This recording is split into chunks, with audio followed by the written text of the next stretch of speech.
Good morning, sir. Good afternoon. Good evening. So I mentioned all those three greetings because I don't know how to greet you. Because you can anytime watch this video. But the time this at this very moment is already evening. So it's appropriate to say good evening, sir. Good evening, sir. So yeah, I will be making this video, but the purpose of this is no longer to discuss the topic for the purpose of learning, but somewhat like this is just for my compliance because we lost the video. I think the problem is that we did not send it to you right away after we completed the discussion during our real-time or face-to-face interaction together with my classmates. So yeah, now this is the first topic for the last group. Now the topic of the last group is the linguistic stylistics and discourse analysis, but for my topic I will be the one to trailblaze the whole group, and my topic is all about discourse analysis, just the definition of discourse analysis. All right, but I think before I shall proceed with the raw definition of this compound term, I need to dissect it so that somewhat like I can really elaborate it with all the detailed explanation. Okay, now discourse analysis, we shall have discourse and analysis. Okay, so I have here my PowerPoint. Okay, now what is discourse? According to the definition from the reference that I have gotten, discourse is simply to talk or write about a subject, especially for a long time and in a way that suggests you know a lot about it. So somewhat like when we say discourse, it has something to do with writing or making a speech or just speaking with the thought that with the impression of as if you have an authority, as if you know everything about that topic, as if when you are going to argue, you can really defend whatever argument that you will be throwing. So that's pretty much the definition of discourse. Based on my own experience, I have heard this term way back when I was still a teenager, because I'm already 21 right now, so no longer a teenager. I think I was back then 13 years old when the first time I heard this term. I heard this from my great grandmother, so it was a casual conversation, not a one-time conversation, but somewhat like casual conversations that we had when she was still living. So one time she told me a particular story that a person was speaking in front of the people, and he mentioned the term discourse. And aside from that, I also often hear the term discourse in technical settings, such as in big companies and even in the church. They call the sermon or the homily as a form of discourse, because obviously when a particular leader in the church, when they speak, somewhat like there is a sense of authority, that somewhat like they really know everything about that particular subject matter or topic that they are talking about. So yeah, that's pretty much the meaning of discourse. Okay, so we're done with the discourse, and now let's proceed with analysis. We are very used to this. Okay, what is analysis? According to the definition, it is a detailed examination or a thorough process of examining something. A detailed examination of anything that is complex in order to understand its nature or to determine its essential features. Yeah, so we are very familiar with this term. When we say analysis, there is somewhat like a systematic process of unfolding the essential parts of the Alright, so this is the continuation of my presentation.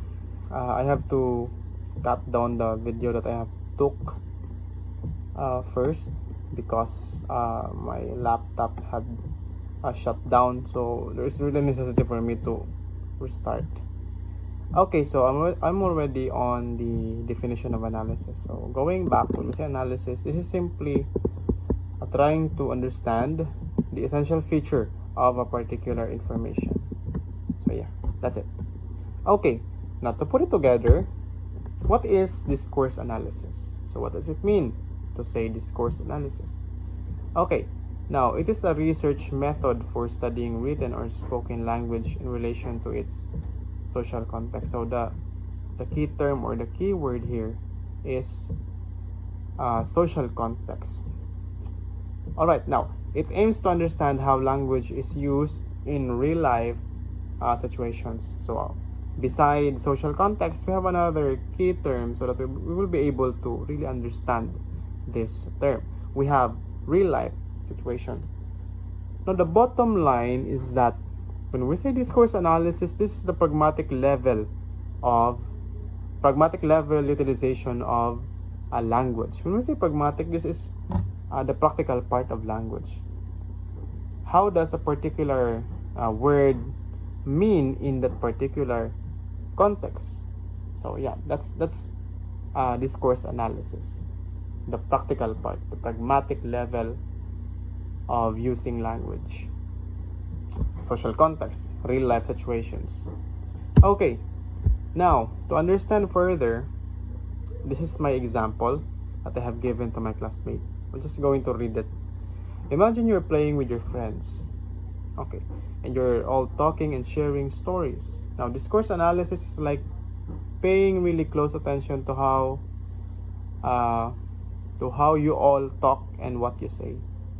When you say discourse analysis, you are now paying attention to everybody who is talking on how they say the word, how they say the statement, and what they say. What is the content of their statement? Now, it's not just about the words you use, but also about how you use them and what they mean in the group. So once again, this is the definition of pragmatics: how you use the word or the statement and what they mean in a particular group or social context. Okay, so when someone says something, a discourse analyst might ask questions like, so these are the important questions that a discourse analyst should ask. Why did they say that? So that's the first question. What are the underlying intentions? Why did a particular person say that particular statement? How did others react? Okay, what is the effect of the speech to the listener or to the audience? What does it tell us about how they feel? What is the implication of the feelings of the audience? Now, it's like trying to understand the story behind the words and how everyone's words fit together to make the conversation. Now, it's a bit like when you're solving a puzzle. Each piece or word might not mean much on its own, but when you put it together, you can see the bigger picture. Okay, now for the last part, why is there a necessity for us language students, or for me as a language student, to learn discourse analysis?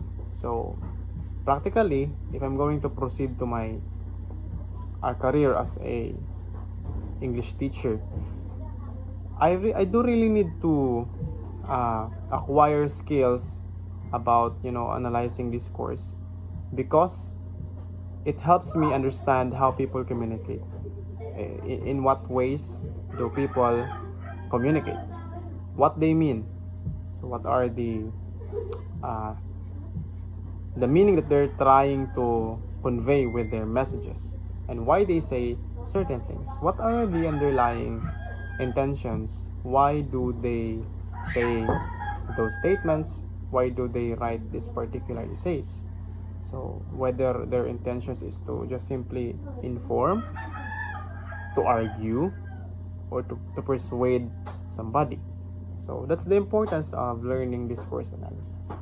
So I think that would be the end of my presentation. Thank you very much, sir, for your kind consideration. I do really appreciate your uh, exceptional consideration about uh,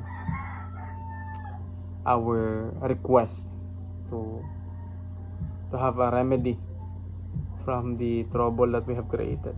So yeah, not really trouble. It's very intense, but the inconvenience that we have made. So thank you very much. That's it.